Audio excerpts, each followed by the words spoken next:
ایک طرف ہم دیکھتے ہیں کہ ایک ایسا انسان ہے جو اپنے پھٹے ہوئے جوتوں کو خود ٹانکے لگا رہا ہے، گھر کے فرش پر جھاڑو دے رہا ہے اور بکریاں دوہا رہا ہے۔ بالکل، اور ان کی زندگی میں سادگی کی انتہا نظر آتی ہے۔ ہاں ہاں، اور دوسری طرف آج ہم جن موضوع کا مطالعہ کر رہے ہیں ان کے مطابق تاریخ کے مایہ ناز مغربی مفکرین اور انسائکلوپیڈیاز انہیں انسانی تاریخ کا سب سے کامیاب حکمران اور ایک عظیم منتظم مانتے ہیں۔ اور ایک بے مثال سپہ سالار بھی تسلیم کرتے ہیں، یعنی یہ واقعی ایک بہت بڑا تضاد معلوم ہوتا ہے بظاہر۔ بالکل یہی تو بات ہے۔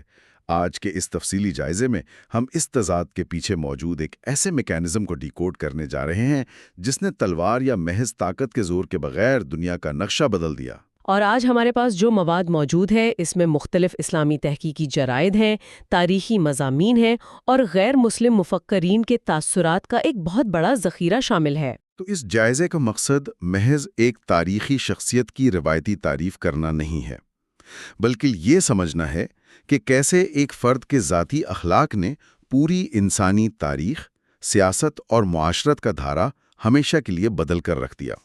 اور ان تمام ماخوذات کا بغور مطالعہ کرنے کے بعد جو بات سب سے زیادہ نمایاں ہو کر سامنے آتی ہے وہ یہ ہے کہ ان دستاویزات میں اخلاق کو محض چند اچھی عادات کے طور پر پیش نہیں کیا گیا۔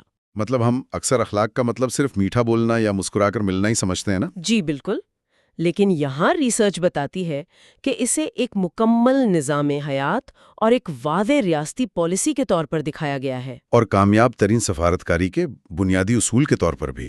ہاں، یہ کوئی ثانوی چیز نہیں تھی، بلکہ یہی وہ اصل طاقت تھی جس کی بنیاد پر ایک پوری تہذیب کا ڈھانچہ کھڑا کیا گیا۔ اچھا، آئیں اس کو تھوڑا کھول کر بیان کرتے ہیں۔ سب سے پہلے تو ہمیں یہ سمجھنا ہوگا کہ جب ہم اخلاق کا لفظ استعمال کرتے ہیں تو اس کا اصل اور گہرا مفہوم کیا ہے؟ ماخذات میں اس کی لغوی اور اصطلاحی تعریف پر بہت تفصیلی بحث کی گئی ہے، خاص طور پر امام غزالی کا حوالہ دیا گیا ہے۔ ہاں، میں پڑھ رہا تھا، وہ اخلاق کی ایک بہت ہی سائنسی اور نفسیاتی تعریف پیش کرتے ہیں۔ بالکل، ان کے مطابق خلق دراصل نفس کی اس پختہ کیفیت کا نام ہے جس سے انسان کے اعمال بغیر کسی سوچ بچار، ارادے اور تکلف کے بڑی آسانی سے صادر ہوں۔ یعنی نیکی کرنے کے لیے انسان کو اپنے اندر کوئی جنگ نہ لڑنی پڑے۔ صحیح کہا آپ نے۔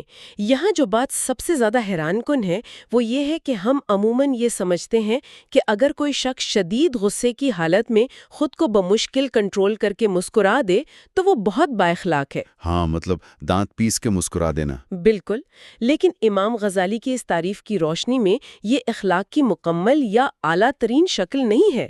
اعلیٰ اخلاق وہ ہے جہاں انسان کا ظاہر اور باطن بالکل ایک ہو جائے، یعنی جہاں اچھائی ایک شعوری اور تھکا دینے والی کوشش کے بجائے